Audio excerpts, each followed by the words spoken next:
Qual o exame utilizado para diagnosticar a sua asma ou a asma do seu pequeno?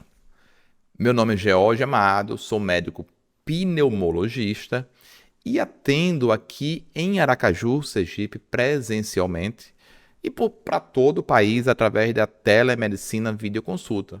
Maiores informações sobre o meu atendimento, contato da minha secretária aqui embaixo. No Pneumo Responde de hoje, eu trouxe esse tema muito pertinente, porque eu ouço essa pergunta todo santo dia nos meus 21 anos de pneumologia. Doutor, qual o exame para diagnosticar asma? Ou, doutor, eu não tenho asma porque a minha espirometria deu normal. Ou, doutor, eu fui na emergência, o médico fez o raio-x e falou que eu estou em crise de asma. Asma é uma doença inflamatória crônica da árvore brônquica, né? Toda essa árvorezinha brônquica aqui, deixa eu pegar minha maquetezinha. Toda essa árvore aqui, no paciente asmático, ela vive inflamada, né?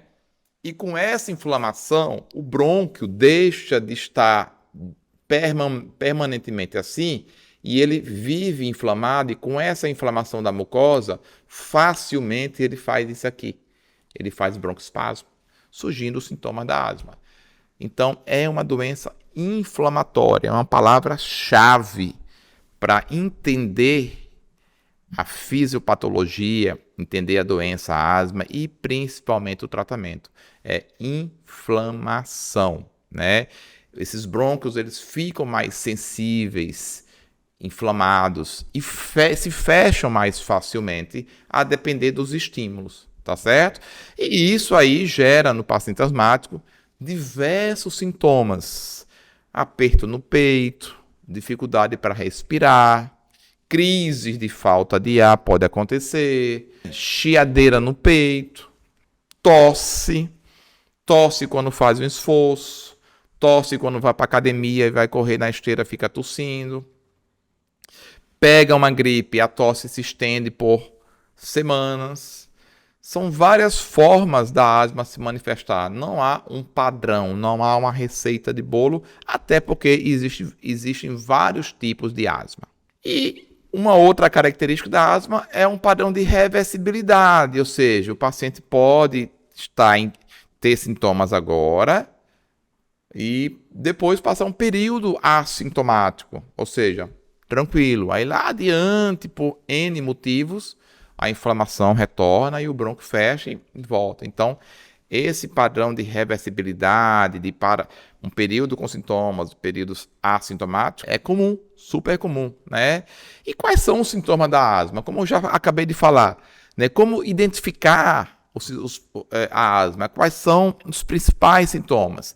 Não existe uma receita de bolo. Cada paciente tem uma forma diferente de manifestar a sua asma. Tem aquele paciente que só tosse, tem aquele paciente que não tem a tosse, mas tem a falta de ar, tem aquele paciente que fica chiando o peito nas crises, tem aquele paciente que tem dor no tórax, dor em aperto, dor em peso, tá certo? Então não existe um padrão de manifestação. É porque a população em geral tem uma ideia do asmático só aquele paciente que tem crise de falta de ar, que chega, corre para o pronto-socorro. E uma característica muito importante, principalmente na asma leve, a moderada, esses sintomas costumam ir e voltar. Eles não são contínuos o tempo todo. É o que eu falei do padrão de reversibilidade. É um exemplo. É como se a pessoa tivesse um pulmão sensível, que reage a algumas situações, né? Como contato com poeira, mofo, fumaça, cheiro forte no ambiente, mudança de clima e até esforço. E aí o sintoma se manifesta, tá certo? Aí a grande pergunta que eu ouço todo dia: doutor, qual exame se faz para fechar o diagnóstico de asma? E a resposta é: não existe um único exame que vai fechar o diagnóstico de asma. Infelizmente, seria melhor, seria interessante se tivesse para nós pneumologistas. Seria mais objetivo. Então, não existe um exame único e definitivo, como acontece, por exemplo, com algumas doenças. Você faz um exame de sangue, está lá, como o câncer de pulmão. Você faz a tomografia, está lá a massa no pulmão. Não existe. O diagnóstico da asma é clínico, baseado principalmente na história do paciente, na história clínica do paciente, nos sintomas que ele apresenta, no histórico pregresso dele, né, do paciente adulto. Como é que foi sua infância? Teve sintomas de tosse recorrente? Teve crises de falta de ar? Lembrando que a asma, às vezes, aparece na fase adulta também. A formatação dos sintomas, o quadro clínico é extremamente importante para entrar nessa análise. Embora o diagnóstico da asma seja clínico, mas sim, existem alguns exames que ajudam, né, no raciocínio médico pneumológico. Aí eu vou citar alguns aqui no vídeo, né, que são os mais comuns que a gente utiliza para ajudar no nosso raciocínio. Mas lembrando que a normalidade desses exames não exclui o diagnóstico. O exame mais comum, a espirometria ou prova de função pulmonar, é aquele exame que mede, né, a quantidade de ar que a pessoa consegue soprar e a velocidade com que esse ar está passando, né, de dentro para fora do pulmão. É o exame mais clássico. E todo mundo acha, a grande maioria, acha que esse exame sempre tem que dar alterado para diagnosticar. Não, de forma nenhuma. Pode acontecer, sim, o paciente ter asma e fazer uma espirometria com ela normal. Principalmente se ele tiver um período de controle ou se ele tiver uma asma leve. Tá certo? Agora, quando você faz o exame mostra uma limitação ao fluxo aéreo, e principalmente depois que usa o broncodilatador há uma melhora, isso reforça mais o diagnóstico de asma. Mas a espirometria normal não exclui. Tá certo? Isso é muito importante, porque muita gente se apega muito a essa questão da espirometria, mas é um exame extremamente importante e eu peço para todo paciente meu com suspeita ou com asma confirmada, né? Um outro exame que às vezes é um pouco difícil de encontrar, né, aqui no Brasil, mas em alguns centros existe, é o teste de broncoprovocação, né? É usado em alguns casos de dúvida, né? O paciente inala uma substância que pode provocar um estreitamento nos brônquios, um broncoespasmo. E se o teste for positivo, isso indica asma, né?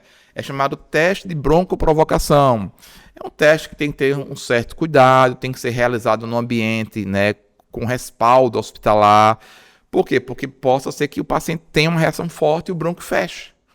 Então, embora seja um teste, um exame, né, importante, mas ele não é tão disponível e não é tão solicitado assim. Um outro exame que a gente tem pedido ultimamente, né, é a fração exalada do feno, né, do óxido nítrico. A positividade desse exame indica, né, uma inflamação eosinofílica nas vias aéreas, né? Mas também o fato do exame do feno dar negativo também não exclui o diagnóstico. Outro exame que a gente pede nessa avaliação, exame de imagem, radiografia e principalmente a tomografia.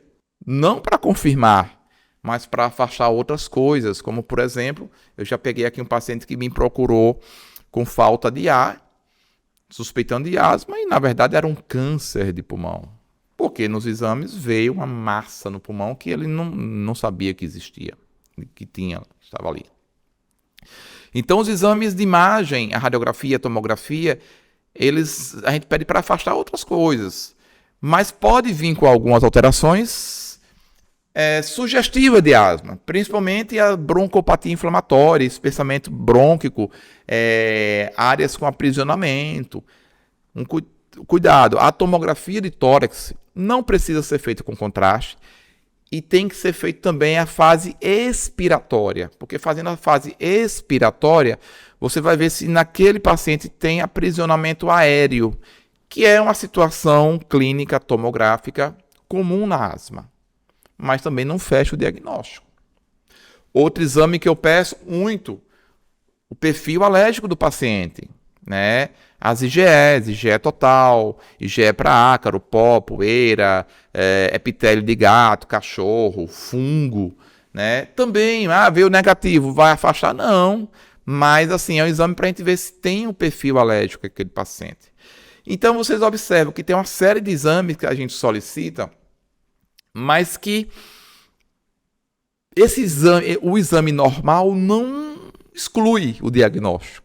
Então, resumindo, o diagnóstico de asma é a montagem de um quebra-cabeça. Os sintomas, o quadro clínico, os gatilhos e os exames se somam, né, para a gente poder chegar a um diagnóstico ou afastar. Fechando aqui nesse nosso vídeo no Pneumo Responde, a asma se identifica principalmente pelos sintomas característicos, né? Mas os exames, como a espirometria, né, os testes alérgicos, ajudam sim a confirmar. Não existe um único exame que feche o diagnóstico sozinho, né? Por isso que o olhar clínico, a experiência clínica do pneumologista é muito importante. Ele leva em consideração o quadro clínico do paciente, como é que foi o histórico na infância, o histórico familiar conta demais. Isso é muito importante. Não existe um único exame que vai fechar o diagnóstico de asma. O diagnóstico de asma se dá pela montagem desse quebra-cabeça que eu falei aqui no vídeo. Aí sai o diagnóstico de asma. Isso em adultos e em crianças, principalmente em criança. Um pouquinho mais complexo. E aí? Você já fez algum exame e o médico falou, tem asma, ou você imaginou que tinha asma e a espirometria deu normal e o médico falou que você não tem asma? Comenta aqui embaixo, né? Vamos abrir aí uma comunidade nas respostas para a gente discutir mais sobre esse tema de asma e exames complementares, né? Para a gente ver se a gente consegue tirar as dúvidas sobre esse importante tema, tá certo? Lembrando que eu estou lá no Instagram, né, movimentando lá a rede, né, falando sobre doenças respiratórias, no TikTok também. E se você não se inscreveu aqui no meu canal, se inscreve, né, ativa as notificações, porque semanalmente tem vídeos importantes, interessantes sobre as doenças do aparelho respiratório, né? Não esquece de dar o like e até o nosso próximo vídeo.